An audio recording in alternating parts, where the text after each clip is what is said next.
అన్నా నేను ఒక మాట అడుగుతా. రాజశేఖర రెడ్డి గారు కాంగ్రెస్ పార్టీలో నాయకుడిగా ఉన్నాడు. రాజశేఖర రెడ్డి గారికి కాంగ్రెస్ పార్టీ 2 సార్లు ముఖ్యమంత్రి అయ్యే అవకాశం ఇచ్చింది. రాజశేఖర రెడ్డి గారు చనిపోయిన తర్వాత మనం ఏ రాజశేఖర రెడ్డి గారి పేరుని ఎఫ్ఐఆర్ లో కాంగ్రెస్ పార్టీ చేర్చింది అని అనుకున్నామో అది అబద్ధమని నా గుండె నమ్ముతుంది, నా మనసు నమ్ముతుంది. కాబట్టే ఈ రోజు కాంగ్రెస్ పార్టీలో చేరాను. నేను సోనియా గాంధీ గారిని, రాహుల్ గాంధీ గారిని పర్సనల్ గా కలిశాను. వాళ్ళు నన్ను పిలిచి కూర్చోబెట్టి నాకు చెప్పిన విషయం, తల్లి మేము రాజశేఖర రెడ్డి గారి పేరును ఎఫ్ఐఆర్ లో చేర్చలేదు, మాకు విషయం తెలియదు.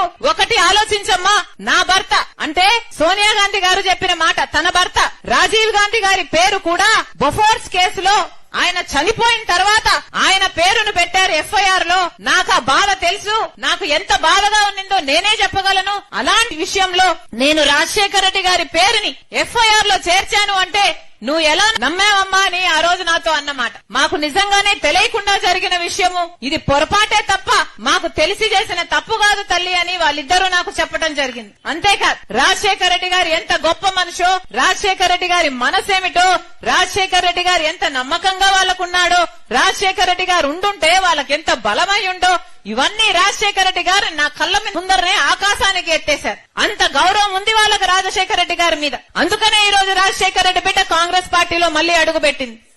ఈ రోజు రైతుల పరిస్థితి తీసుకుంటే మన రాష్ట్ర పరిస్థితి మొత్తము అర్థమైపోతుంది. రాజశేఖర రెడ్డి గారు ముఖ్యమంత్రిగా ఉన్నప్పుడు రైతే రాజు, వ్యవసాయం పండుగ.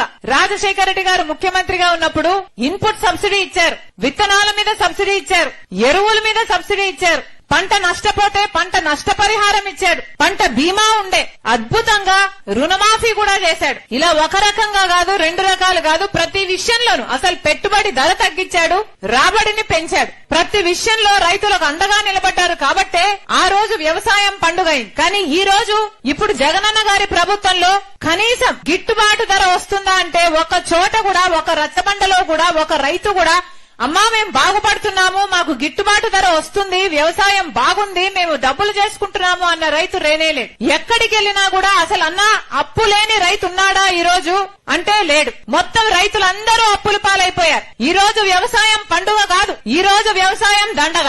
జగనన్న గారంటే నాకేం దేశం లేదు, నా రక్తమే. కానీ ఇది సిద్ధాంతపరమైన వ్యతిరేకం మాత్రమే. మేమంటున్నది ప్రజలు మీకు ఓట్లేస్తే మీరు ముఖ్యమంత్రులయ్యారు, అలాంటప్పుడు ప్రజలకు మీరు మేలు చేయాల్సిన బాధ్యత ఉందా లేదా అని మేము ప్రశ్నిస్తున్నాం. వ్యవసాయం రాజశేఖర రెడ్డి గారికి అంత ముఖ్యమైనప్పుడు ఆయన ఆశయాలను నిలబెడుతున్నామని చెప్తున్న జగనన్న గారికి రైతులంటే ఎందుకంత చిన్న చూపు, వ్యవసాయం అంటే ఎందుకంత చిన్న చూపు? ఈ రోజు రైతుకు కనీసం పంట పండిస్తే గిట్టుబాటు ధర లేదు అంటే ఇంకా రైతుకు మీరు ఏమి గౌరవం ఇచ్చినట్టు అని అడుగుతున్నాం. అంతెందుకు రాజశేఖర రెడ్డి గారు జలయజ్ఞంలో వ్యవసాయానికి పెద్దపీట వేశాడు. జలయజ్ఞంలో రాజశేఖర రెడ్డి గారు ఎన్నో ప్రాజెక్టులను చేపడితే, 54 ప్రాజెక్టులను చేపడితే 12 ప్రాజెక్టులు ఆయనే పూర్తి చేస్తే 42 ప్రాజెక్టులు మిగిలిపోతే ఆ రోజు జగనన్న గారు చెప్పిన మాట, రాజశేఖర రెడ్డి గారు దివంగత మహానేత రాజశేఖర రెడ్డి గారు తలపెట్టిన అన్ని ప్రాజెక్టులను నేను పూర్తి చేస్తానని చెప్పిన జగనన్న గారు మళ్లీ ఒక ప్రాజెక్టును కూడా ముట్టుకోలేదు. రాజశేఖర రెడ్డి గారు ఏ ప్రాజెక్టుల పనులు చేసి వెళ్లారో ఆ తర్వాత మళ్ళా తట్టెడు మట్టి కూడా ఎత్తిపోసిన పాపాన పోలేదు. ఈ ఊర్లోనే ఎక్కడో శంకుస్థాపన చేశారంట, 2 నదులు అనుసంధానం చేసి ఏదో ప్రాజెక్టు చేస్తామని మళ్లీ దానికి కూడా దిక్కు లేకుండా పోయింది. మరి మీరు రాజశేఖర రెడ్డి గారి ఆశయాలను నిలబెట్టిన వాళ్ళు ఎలా అవుతారు అని అడుగుతున్నాం.